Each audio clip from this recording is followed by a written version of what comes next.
Have you ever felt it? A subtle shift in the rhythm of the world, a faint hum of dissonance just beneath the surface of your days.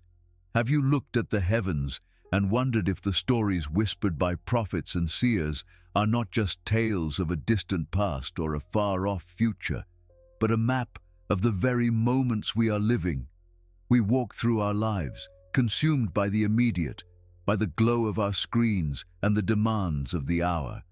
Yet, ancient texts from every corner of the globe, etched in stone, penned on papyrus, and preserved in the hearts of the faithful, speak of a time of culmination, a period of great sifting before a new dawn. They speak not only of cataclysmic events, but of subtle signs, moral and spiritual symptoms that would precede the great unveiling. What if I told you that these signs are not prophecies waiting to unfold, but echoes already reverberating through our world?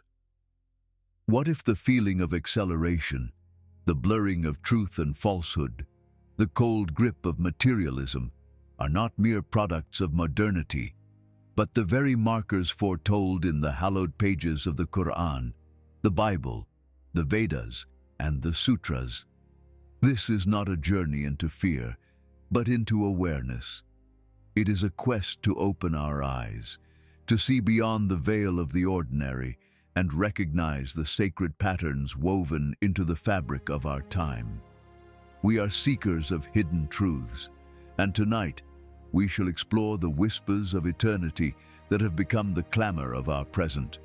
We will journey through 10 minor signs of the end times, signs that sages and prophets warned us of, which have already quietly arrived.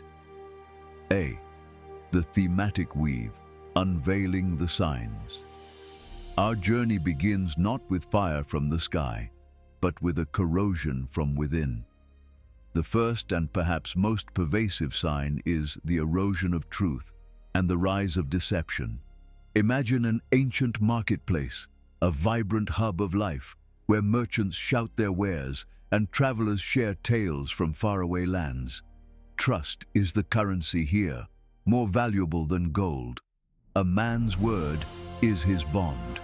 Now picture that marketplace today, transformed into the boundless, echoing chamber of the digital world.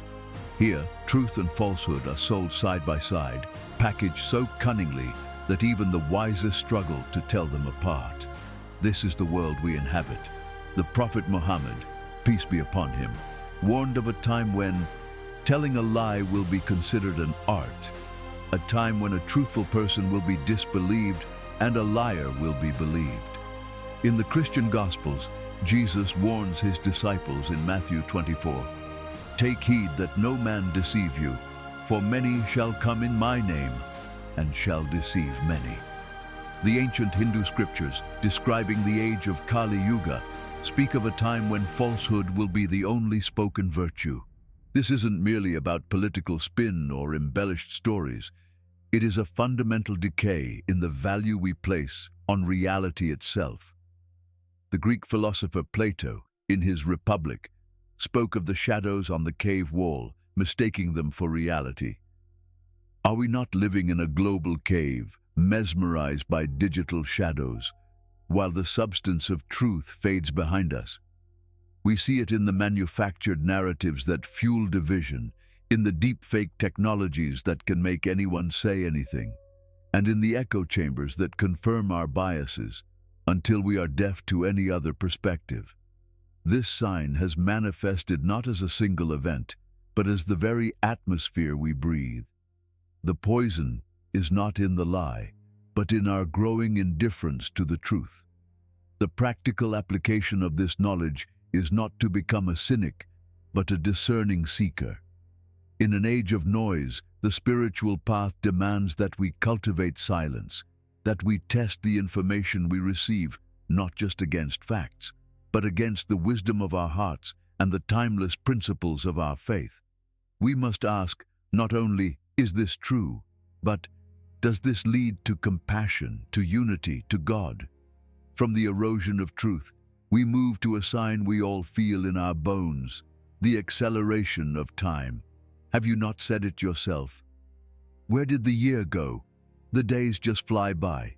It feels like a modern complaint, a byproduct of our overscheduled lives. But what if it is more?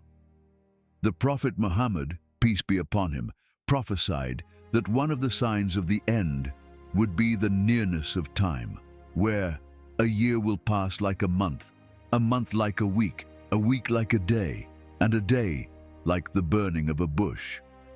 This isn't about the literal shortening of a 24-hour cycle, but the perceived evaporation of our most precious commodity. The Roman philosopher Seneca, 2,000 years ago, wrote, "It is not that we have a short time to live, but that we waste a lot of it." But the prophecy suggests something deeper, a spiritual compression. Our technology, designed to save time, has instead filled every waking moment. We are perpetually connected, yet perpetually distracted. Our attention is fractured into 1,000 pieces, pulled by notifications, feeds, and endless streams of content. This constant state of busyness leaves no room for stillness, for reflection, for the deep, unhurried connection with the divine that nourishes the soul. The Buddhist concept of monkey mind describes a state of restlessness and confusion. We have built a global civilization that not only encourages this state, but demands it.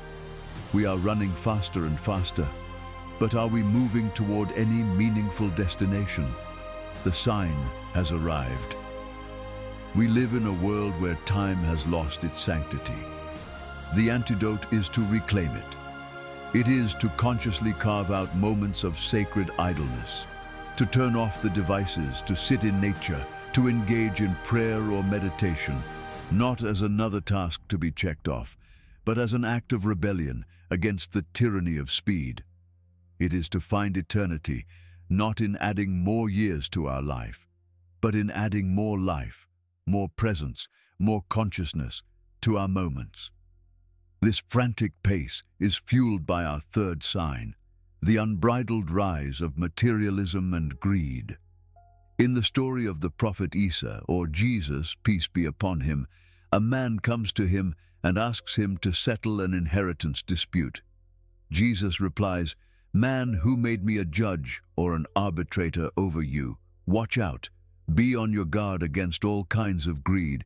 Life does not consist in an abundance of possessions." Luke 12:14-15. This timeless warning has never been more relevant. We live in an age where our value is measured not by our character, but by our consumption. Towering buildings scrape the sky, not as monuments to God, but as temples of commerce. The acquisition of wealth is no longer a means to an end, to provide for one's family, to aid the poor, but has become the end in itself, a religion with its own prophets of profit and scriptures of stock reports. The Quran warns sternly against this, stating, "Woe to every backbiter and slanderer who collects wealth and